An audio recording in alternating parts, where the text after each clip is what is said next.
Hey, Farmer Brown. Hi, Steven. I was thinking about starting an egg business. What would I need? You'll need chickens, like chicken coop, an egg washer, a backyard. What's an egg washer? It's a contraption that helps you wash your eggs. It's way more efficient than cooking by hand. Where can I get one of those? At Gerton Manufacturing, of course. Our manufacturing company makes equipment for food plants, pharmaceutical, and research facility, primarily cleaning equipment. When we started originally, my father started the business, he was selling milking machines to farmers.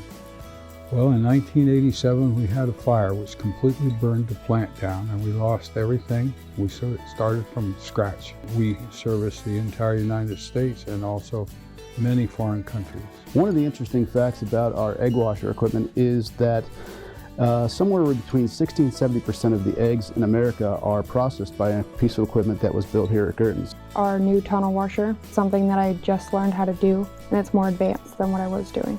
A typical factory day at Gerton Manufacturing is about 10 hours Monday through Thursday, and then we use Friday for overtime.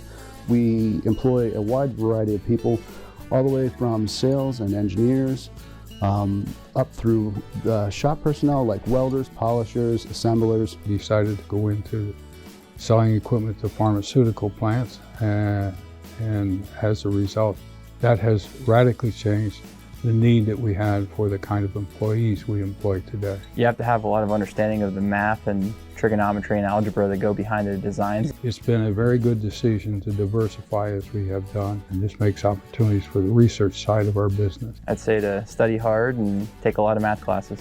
Wow, I never knew that Gerton makes equipment to wash over 60% of all eggs in the United States. I know, it's amazing.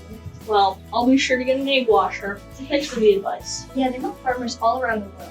They can wash many eggs in a short amount of time. They're very